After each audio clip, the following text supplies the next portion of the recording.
ত্রিপুরায় আলু পেঁয়াজের মূল্যবৃদ্ধি মোকাবেলায় জেলা স্তরের সকল আধিকারিকদের সাথে আলোচনা হবে। কালোবাজারি রোধে প্রশাসনের কঠোর ভূমিকায় ত্রিপুরা সরকার জোর দিয়েছে। বৃহস্পতিবার সাংবাদিকদের মুখোমুখি হয়ে একথা বললেন খাদ্যমন্ত্রী সুশান্ত চৌধুরী।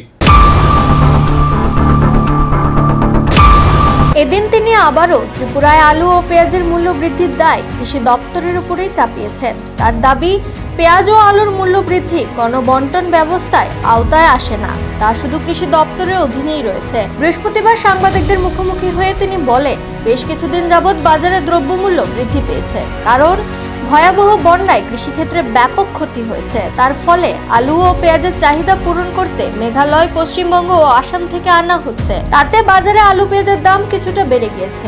আগামী দিনে ত্রিপুরায় আলু পেঁয়াজের মূল্য বৃদ্ধি মোকাবিলায় জেলা স্তরের সকল আধিকারিকদের সাথে আলোচনা হবে। বাজারের মূল্য বৃদ্ধি নিয়ন্ত্রণে বারবার প্রশাসনের তরফ থেকে অভিযান চালিয়ে যাচ্ছে। যারা রাজ্যে কৃত্রিম সংকট তৈরি করার চেষ্টা করবে, ওই অসাধু ব্যবসায়ীদের বিরুদ্ধে কড়া পদক্ষেপ নেওয়া হবে বলে হুঁশিয়ারি দেন তিনি। প্রসঙ্গত, সারা দেশে আলু ও পেঁয়াজের মূল্য নির্ধারণ ও নিয়ন্ত্রণের দায়িত্বে রয়েছে কেন্দ্রীয় ভোক্তা বিষয়ক, খাদ্য ও গণবন্টন মন্ত্রক।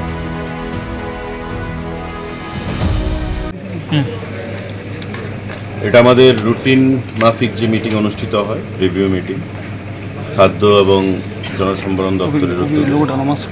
এখানে ডাইরেক্টর বা জয়েন্ট ডাইরেক্টর, ডেপুটি ডিরেক্টর, মহকুমা থেকে আগত এসডিসি, ফুড ইন্সপেক্টর এবং ডেপুটি ডিরেক্টর লেভেলে যারা অফিসাররা আছেন, প্রত্যেকে এখানে উপস্থিত আছে। আমরা নিয়মিত এই মিটিং অনুষ্ঠিত করে থাকি এবং সারা রাজ্যে এই দপ্তরের অধীন কোথায় কী হচ্ছে, পিডিএস সিস্টেম যাতে কোনো ধরনের ব্যাঘাত না ঘটে।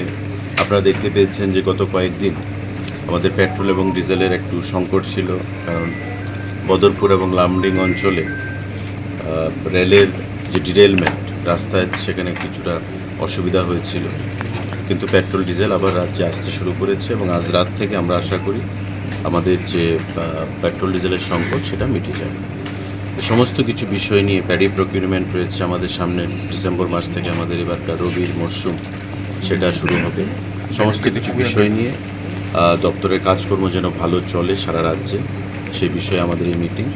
যারা এখানে উপস্থিত আছেন, ডাইরেক্টর থেকে শুরু করে জয়েন্ট ডাইরেক্টর এবং বিভিন্ন স্তরের আধিকারিকগণ, তাদের সবাইকে আমরা স্বাগত জানাই।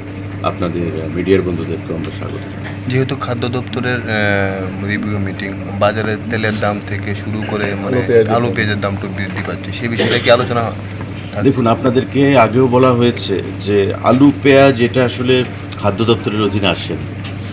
It's not a PDS item. PDS item যেগুলো, সেগুলো নিয়ে আমরা আলোচনা করি। তারপরেও মহকুমা প্রশাসন রয়েছে, মহকুমা প্রশাসন থেকে বাজারে প্রতিনিয়ত নজরদারি রাখা হচ্ছে। আলু পেঁয়াজ অ্যাকচুয়ালি এটা এগ্রিকালচারাল প্রোডাক্ট, এগ্রিকালচারের দপ্তরের অধীনে আছে। তারপরেও আমাদের দায়িত্ব রয়েছে, তাই মহকুমা প্রশাসন যখন কোনো বাজারে ভিজিটে যান বা কোনো ছাপা কর্মসূচি যে মানে অনুষ্ঠিত করেন, সেখানে খাদ্য দপ্তরের যারা আধিকারিকরা রয়েছেন এসডিএম অফিসে, ইন্সপেক্টর থেকে শুরু করে তাদেরকে সেখানে সঙ্গে নিয়ে যায়। তো প্রত্যেকেরই একটা বদ্ধমূল ধারণা রয়েছে যে আলু বলুন, পেঁয়াজ বলুন বা সমস্ত ফুলকপি বলুন, এগ্রিকালচারাল যত কিছু জিনিসই রয়েছে, যদি দাম বৃদ্ধি পায় তো খাদ্য দপ্তরের সেটা এখতিয়ার। এটা আসলে আমাদের এখতিয়ার না। আমাদের এখতিয়ার হচ্ছে অনলি পিডিএস আইটেম। তারপরেও আমরা এখতিয়ার বহির্ভূতভাবেই অনেক সময় যাই, যাতে করে এই যে ইনফ্লেশন বা রেট যে বৃদ্ধি, সেটাকে কন্ট্রোলে রাখা যায়। তো সে বিষয়ে আজকে আলোচনা হবে এবং আপনারা দেখেছেন যে আগরতলা সহ সারা রাজ্যের বিভিন্ন বাজারগুলোতে প্রতিনিয়ত যে নজরদারি চলছে, হানাদারি চলছে দপ্তরের দ্বারা এবং মহকুমা প্রশাসনের দ্বারা, সেটা নজিরবিহীন। অনেক ফাইন, অনেক ব্যবসায়ী প্রতিষ্ঠান যারা কালোবাজারির সঙ্গে যুক্ত, ফাইন পর্যন্ত আমাদেরকে প্রদান করেছে। তো এই কর্মসূচি যেগুলো জনগণের স্বার্থ সংশ্লিষ্টজনিত, সেইগুলো বিষয় নিয়ে আমরা আলোচনা করব। আজকের এই রিভিউ মিটিং চলবে সারাদিন ব্যাপী। এখানে আধিকারিকরা তাদের মতামত রাখবেন বিভিন্ন মহকুমা থেকে। তারপরে আমরা পরবর্তী সময় আপনাদের সিদ্ধান্ত।